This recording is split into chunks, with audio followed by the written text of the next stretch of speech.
Friends,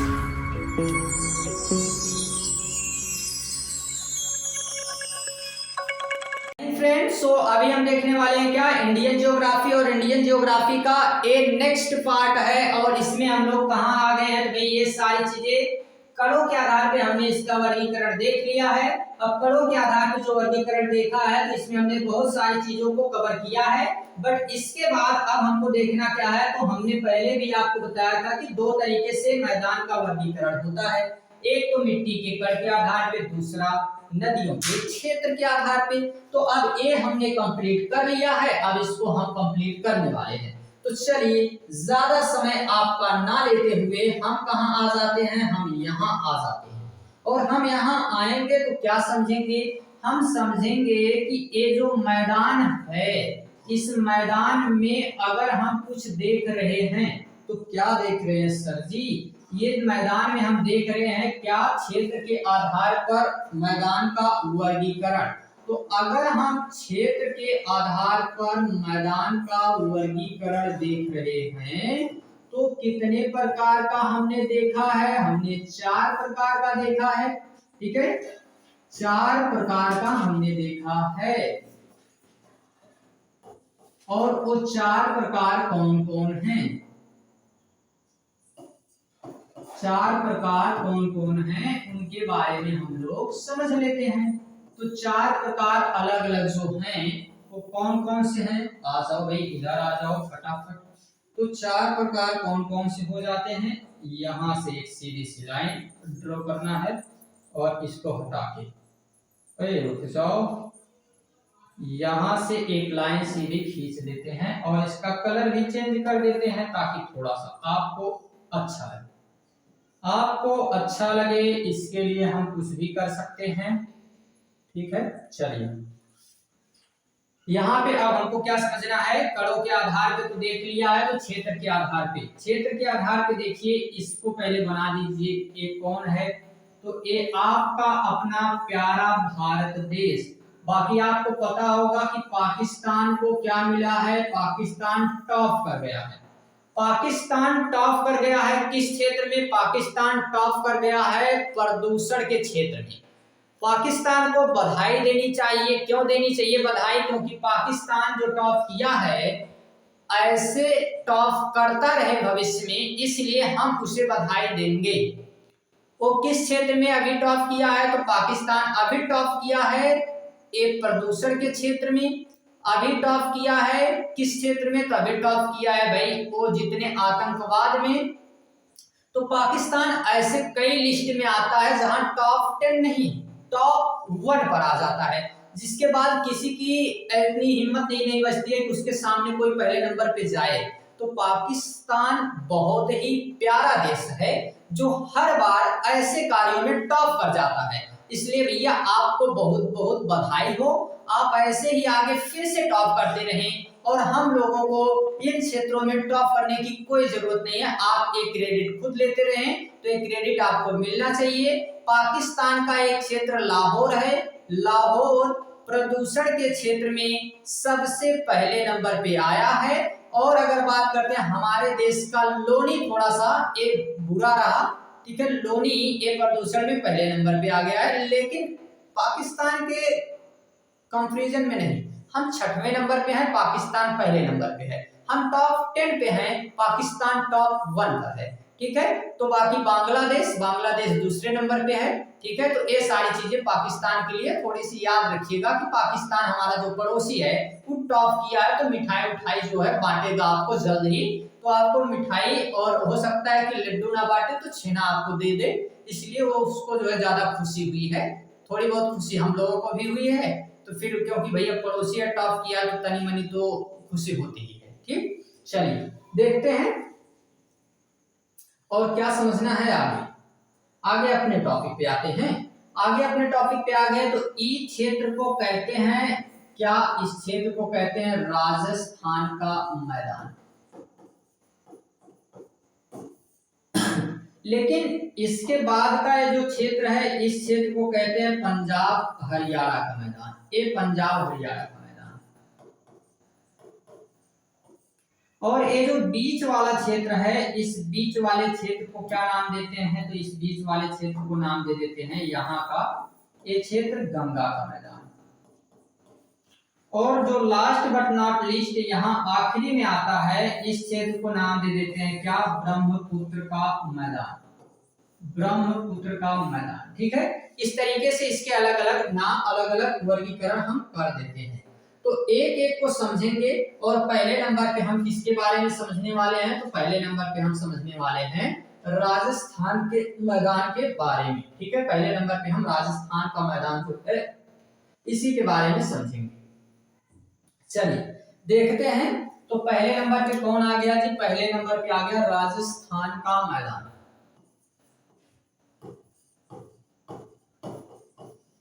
Rajasthan का जो मैदान है, प्लेन है, इसके बारे में समझते हैं।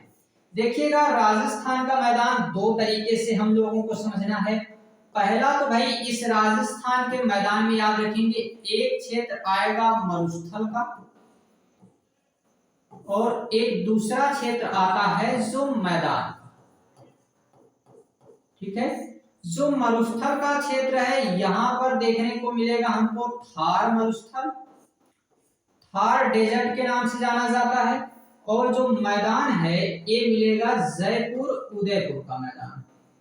जयपुर और उदयपुर का मैदान यहाँ पे आपको मिलेगा, ठीक है। जयपुर उदयपुर का मैदान। बाकी अभी हम आगे समझेंगे इस पूरे टॉपिक को अरावली के साथ, ठीक है। अरावली को हम जल्द ही देखने वाले हैं, यही टॉपिक के बाद अरावली को ही देखेंगे। तो अरावली में ए टू द पॉइंट आपको हम बता देंगे कि यहाँ पे एक अरावली माउंटेन है। तो अरावली माउंटेन के इस साइड में एक पूरा का पूरा थार डेजर्ट रहता है और इस साइड में यहाँ पे मैदान मिलते हैं और जिसे हम जयपुर उदयपुर के मैदान के नाम से जानते हैं। ये मैदानी क्षेत्र रहता है। इसके पीछे का पूरा रीजन हम समझेंगे, सारी चीजें हम अरावली के साथ देखते हुए चलेंगे तो वहां पे समझ लेंगे, ठीक है। चलिए, तो ये थार का डेजर्ट मैदानी क्षेत्र, ये राजस्थान है। किन नदियों के द्वारा बना है? तो यहाँ पे ज्यादा नदियां तो नहीं, लूनी जैसी नदी आ जाती है, ठीक है। लूनी जैसी नदी यहाँ पे देखने को मिलती है, लूनी रिवर यहाँ पे आती है, ठीक है। आगे अगर हम बात करते हैं तो अगले नंबर पे कौन आएगा? तो अगले नंबर पे आ जाता है यहाँ पर, जिसे हम लोग नाम दे रहे हैं पंजाब हरियाणा का मैदान। और पंजाब हरियाणा के मैदान में ये याद रखेंगे आप,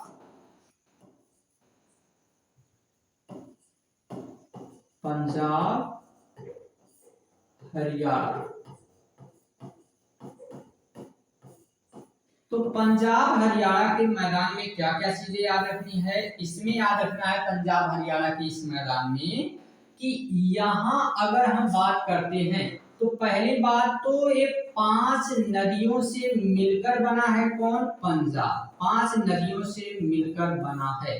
5 नदियां कौन कौन सी हैं? तो इनमें ना देखिए, ऐसा कहा जाता है कि ये जो सिंधु नदी है, सिंधु नदी के बारे में आपने सुना होगा कि ये निकलती कहां से है? तो इस भारत के क्षेत्र से निकलती है। बाकी हम डिटेल में नदी में जब पढ़ेंगे तो नदी के बारे में हम डिटेल में चर्चा करेंगे, लेकिन अभी हम ज्यादा डिटेल में नहीं जा रहे हैं। फिर भी आपको थोड़ी सी पॉइंट यहाँ से बताते हुए चल रहे हैं। यहाँ निकलती है, किस जगह से निकलेगी, कैसे निकलेगी, ये सारी चीजें हम देखेंगे। राक्षसताल झील से निकलती है, ठीक है। मानसरोवर राक्षसताल झील के पास से निकलती है, वो सारी चीजें हम लोग समझेंगे। सिंगडुंग ग्लेशियर के पास से निकलती है, वो सारी चीजें हम लोग नदियों में देखेंगे। तो ये सिंधु नदी निकलती है। ऐसी ही इसकी कुछ सहायक नदियां हैं। ये जो कुछ सहायक नदियां हैं, ठीक है, जो इसकी सहायक नदियां हैं, जो सहायता कर रही, मतलब इसमें आके जुड़ेंगी। तो ये नदियों के नाम पे हम यहाँ से क्या करते हैं कि ऐसी कई नदियां यहाँ पे मिल जाती हैं, इसीलिए हम लोग नाम दे देते हैं भाई क्या, पंजाब करके हम लोग नाम दे देते हैं इसको, ठीक है। तो इसी वजह से यहाँ पे क्या मिला है, इसी वजह से यहाँ पे मिल गई है पंजाब, ठीक है। तो कई नदियां हैं, वो नदियों में हम एक एक को डिटेल में समझेंगे। अभी टेंशन कुछ नहीं लेना है, ऐसा नहीं सोचना है कि इतने आसानी से कैसे खत्म कर देंगे, कुछ नहीं करेंगे। तो ये यहाँ से इंडस रिवर है, मतलब सिंधु नदी है, ठीक। यहाँ से ये जो सिंधु नदी है, इस सिंधु नदी के बारे में अगर कुछ आपको हम बताएं तो याद क्या रखना है कि इसकी सहायक नदियां कितनी हैं? 5। और इसके लिए ट्रिक होती है JCVRS, तो जिसमें झेलम, सेनाब, ब्यास, रावी, सतलज।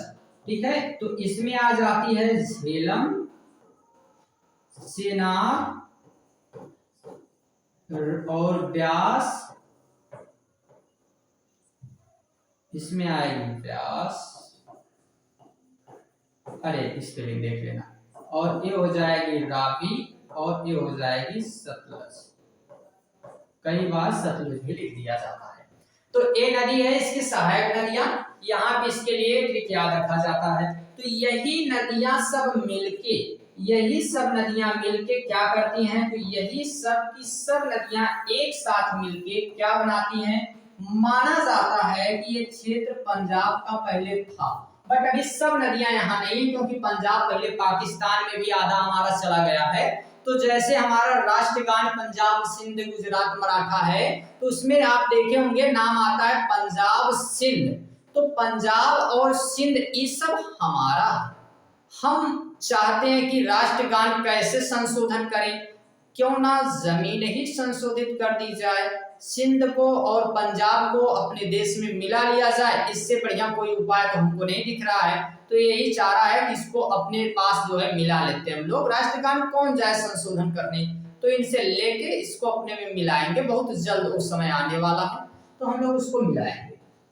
ठीक है, तो इसी नदियों के द्वारा क्या बना है? ये पंजाब और हरियाणा का मैदान बना है। हाँ, उपजाऊ है ये मैदान, यहाँ मोटे अनाजों की खेती की जाती है। ठीक है, तो मैदान ये पूरी तरह से उपजाऊ माना जाता है। मैदान उपजाऊ है, इसमें कोई शंका की बात नहीं है। और यहाँ पर अधिकतर माना जाता है कि थोड़े से मोटे अनाज की खेती भी की जाती है।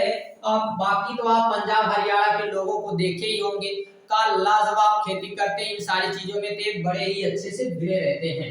ठीक है, चलिए आगे समझते हैं। तो अगले नंबर पे कौन आ जाता है? पंजाब हरियाणा के बाद, पंजाब हरियाणा के बाद ये आ जाएगा गंगा का मैदान। ठीक है, अब ये जो गंगा का मैदान आया है, इसके बारे में अगर आपको हम बताएं तो गंगा का मैदान,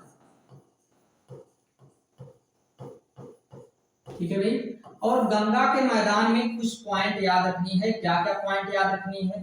तो पहली बात तो एक ही, इसको हम 3 अलग अलग भागों में बांट के पढ़ते हैं। पहली पॉइंट तो यही है। 3 अलग अलग भाग कौन से हैं? तो पहले में आ जाएगा उच्च गंगा का मैदान, उच्च गंगा का मैदान। ठीक है, पहला। दूसरे नंबर पे क्या आएगा? तो दूसरे नंबर पे आ जाएगा मध्य गंगा का मैदान, मध्य गंगा का मैदान आएगा दूसरे नंबर पे। ठीक है, तीसरे नंबर पे कौन आएगा? तो आ जाएगा निम्न गंगा का मैदान,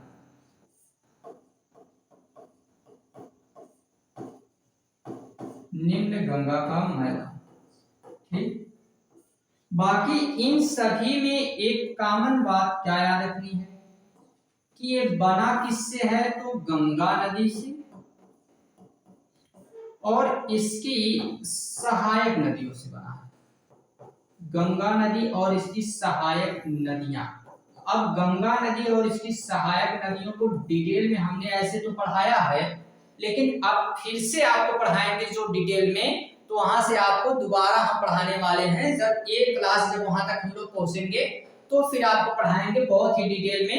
एक एक नदियों को हम ऐसे देख लेंगे ना कि आपको नदियां देखने लगेंगी। ठीक है, तो नदियों को हम लोग समझेंगे, एक एक नदी को जल्दी हम लोग कवर करने वाले हैं, वहां पर भी हम लोग आएंगे। तो ये जो गंगा का मैदान है, इसको 3 अलग अलग भागों में बांटते हैं। क्षेत्र इसमें कौन कौन सा आएगा? तो भाई इसमें क्षेत्र आ जाएगा यूपी का। ठीक है, इसमें क्षेत्र आ जाएगा बिहार का, इसमें क्षेत्र आ जाएगा कुछ कुछ part, some part of MP, और कुछ कुछ पार्ट इसमें आ जाएंगे झारखंड के। ठीक है, झारखंड के पार्ट भी आ सकते हैं।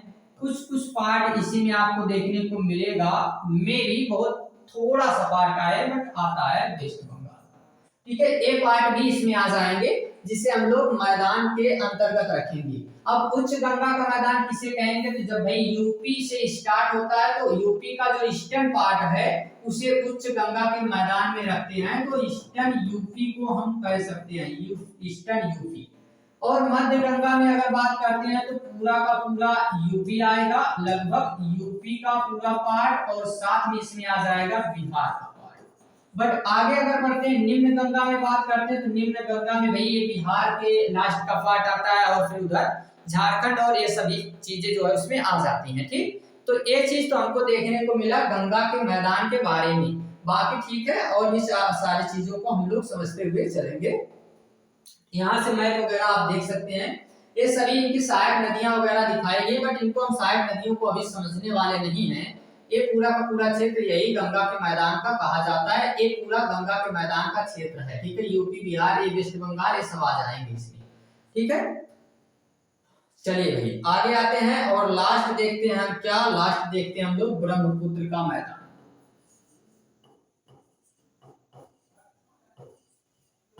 अब अगर इस ब्रह्मपुत्र के मैदान के बारे में समझना है तो पहली बात इसमें क्या याद रखेंगे, तो पहली बात यहां से ये याद रखेंगे आप कि ये जो ब्रह्मपुत्र का मैदान है, ये मैदान किस नदी से बना है, तो ये मैदान भी वही ब्रह्मपुत्र नदी से बना होगा। हाँ सर जी, अब अगर ब्रह्मपुत्र से बना है तो उसकी सहायक नदियां भी होंगी, बिल्कुल। तो ब्रह्मपुत्र और उसकी सहायक नदियों से मिलकर बना है। दूसरी बात अगर बात करते हैं तो नदी कहां से कहां तक कैसे दिखाई देती है। ठीक है, तो ये वाली नदी अगर आपको देखना है तो यहाँ आइए ना और आपको हम दिखा देते हैं, और यहां से आपको क्या दिखा रहे हैं, तो यहां से आपको दिखा रहे हैं हम ब्रह्मपुत्र नदी यहां से चलती है और यूं आती है मानसरोवर झील के पास से। पहले शुरुआती में इसके कई नाम होते हैं, वो नाम अभी हम देखने वाले हैं नहीं। ठीक है, और ये सभी नाम जो होते हैं वो सभी नाम उधर दिए जाएंगे, जब नदी पढ़ेंगे बहुत डिटेल में देखेंगे, ध्यान विकार से इधर आके घूमती है। तो ये जितने क्षेत्र कवर होते हैं इन क्षेत्रों में ये नदी प्रवाहित होती है, इन पूरे क्षेत्रों में। तो यहाँ पे अरुणाचल प्रदेश कुछ क्षेत्र, मणिपुर का आता है, असम का आता है, मेघालय का आता है, ये क्षेत्र तो आते हैं। बट इसी को ना असम का मैदान भी कहा जाता है, असम का मैदान भी कह सकते हैं, क्योंकि सबसे ज्यादा क्षेत्र असम का ही कवर होता है यहाँ पे, तो असम का मैदान भी हम इसको नाम दे सकते हैं। ठीक है, असम के मैदान से भी हम इसको कह सकते हैं। तो ब्रह्मपुत्र नदी में अगर देखेंगे तो ब्रह्मपुत्र नदी में क्या आ जाएगा, इस नदी में आ जाएगा, यहाँ पर हमको देखने को मिलता है भाई कौन कौन सी, तो ब्रह्मपुत्र और उसकी सहायक नदियां हैं। अब उसकी कौन कौन सी सहायक नदियां हैं, तो ढेरों सारी सहायक नदियां, अभी हम उनको नहीं समझने वाले हैं, वो नदियों में एक एक के बारे में हम लोग समझेंगे। ठीक है, अभी उनके बारे में हम लोगों को यहाँ पे कोई भी चीज नहीं ध्यान देना है। ठीक, वो नदियों के बारे में हम लोग वहां देखेंगे जब नदियां पढ़ेंगे। तो ब्रह्मपुत्र के बारे में इतनी चीजें, हाँ एक पॉइंट ये भी याद रखते चल सकते हैं यहाँ पे कि इसी नदी से क्या बना है, इसी नदी पे एक असम में ही क्या मिल जाता है, एक द्वीप मिल जाता है जिसे कहते हैं नदी द्वीप। एक नदी द्वीप यहाँ पे देखने को मिलता है, और ये नदी द्वीप कौन है, तो मजूली, यहाँ का नदी द्वीप है मजूली। ये मजूली है, नदी पे बना हुआ एक द्वीप है, और इतना बड़ा है उसी एक जिला घोषित किया गया है। ठीक है, उसे एक जिला बना दिया गया है, ये असम में ही है। ठीक है, तो ये सारी चीजें अभी तक हमने मैदान भी देख लिया, और मैदान हमने कैसे कवर कर लिया, तो मैदान भी हमने कवर कर लिया भाई क्षेत्र के आधार पर भी, कड़ के आधार पर भी। ठीक है, कड़ों के आधार पर भी हमने मैदान को कवर कर लिया है, क्षेत्रों के आधार पर भी हमने मैदान को कवर कर लिया है। अब इसमें अगर हम लोग बात करते हैं तो हमको क्या चीजें समझनी है, अब यहाँ पे हम लोग समझ लेते हैं पेनिनसुला प्लेटू, लेकिन उससे पहले इसके सिग्निफिकेंस को देखेंगे। सिग्निफिकेंस का मतलब क्या होता है सर जी, तो सिग्निफिकेंस का मतलब होता है जी यहाँ पे महत्व। कौन कौन से महत्व देखने हैं, तो ये तो हमने देख लिया, ये सब तो हमने बता दिया आपको। अब क्या देखना है, सिग्निफिकेंस देखना है सर जी। एग्रीकल्चरली फर्टिलाइज, यानी कि ये खेती के लिए उपजाऊ होता है। ठीक, पहला इसका ये महत्व है। दूसरा अगर हम बात करें तो हरा भरा रखता है भारत को। और क्या क्या यहाँ से उगेगा, तो राइस जैसे चावल, वीट, शुगर केन, गन्ना देगा, चावल देगा, गेहूं देगा। ये सब कहाँ से मिलेगा, तो उत्तर भारत से ही। उत्तर भारत से क्यों मिलता है, क्योंकि उत्तर भारत में ही ये सभी नदियां हैं, इसलिए उत्तर भारत से हमको देखने को मिलता है उत्तर भारत की ये सभी नदियां, और यहाँ से जो मैदान मिलता है। हाई पॉपुलेशन डेंसिटी, जनसंख्या भरपूर रहेगी, एकदम मान के चलिए इतनी जनसंख्या की जिसका कोई ना तर्क है, ना कोई लॉजिक है, ना इसका कुछ भी आप नहीं कह सकते, जनसंख्या बहुत ज्यादा। उसके पीछे रीजन, खाने के लिए व्यवस्था हो जाएगी, तो फिर इनको किसी भी प्रकार का टेंशन नहीं रहता है। जनसंख्या प्लेन एरिया भी है, रहने में बिल्कुल कोई प्रॉब्लम नहीं। तो सारी चीजें यहाँ पे, अगर ये खाने पीने की व्यवस्था है, फिर भाई यहाँ पे जनसंख्या ज्यादा रहेगी, जनसंख्या घनत्व यहाँ पे ज्यादा मिलता है। मेजर रिवर कौन कौन सी है, तो गंगा है, यमुना है, सतलज है। यहाँ पे अगर और नदियों की बात करें तो फिर घाघरा है, सोन है। हिस्टोरिकल में अगर देखें तो भाई ये हार्टलैंड कहा जाता है, जमीन का एक कल्चर जो है, ठीक है, कल्चर एक तरीके से अगर हम बात करें हिस्टोरिकल, इसका महत्व बहुत ज्यादा देखने को मिलता है, ठीक है। ये जो है हृदय भूमि कहा जाता है, हृदय भूमि, ठीक। जमीन में सबसे ज्यादा महत्वपूर्ण जो है यही है, ठीक। तो ये इसके क्या है, ये सभी इसके सिग्निफिकेंस हैं, इसके महत्व हैं, ठीक है, ये सभी इसके महत्व हैं। बाकी अगर हम लोगों को आगे समझना है तो आगे क्या क्या चीजें समझेंगे वो हम इस चैप्टर में, इस आज की क्लास में नहीं समझेंगे। आज की क्लास में हम चाहते हैं कि इसको ना देखा जाए। अभी टाइम 8:30 हो गया है, बाकी आगे की क्लास में हम पेनिनसुला के बारे में समझेंगे, ठीक है। मे भी ये थोड़ा सा आपको छोटी क्लास लग रही होगी, बट ऐसा नहीं है थोड़ी सी छोटी है, बट ये सारी चीजें हमने इसमें कवर किया है, और ये सारी चीजें हमने कवर किया है। फिर वही अगले क्लास में हम लोग देखेंगे और सारी चीजों के बारे में। अभी आपको अरावली वगैरह ये सारी चीजें हम अगली क्लास में पढ़ने वाले हैं, अगली क्लास में इनके बारे में हम लोग पढ़ेंगे, ठीक है। तो चलिए मिलते हैं हम लोग अगली क्लास में, तब तक के लिए thanks, take care, bye bye, और मिलेंगे हम लोग अगली क्लास में। पढ़ते रहिएगा बिल्कुल, और जो भी चीजें हैं अपनी जिम्मेदारी, लाइक शेयर ये सारी चीजें आप करते रहिएगा। छोटे बच्चे थोड़े हैं कि आपको बार बार बताया जाए, ये चीजें अच्छी हमको नहीं लगती है कहने में, तो फिर आप लोगों को ऐसे कर देना चाहिए, फिर अच्छा नहीं लगेगा, ठीक है।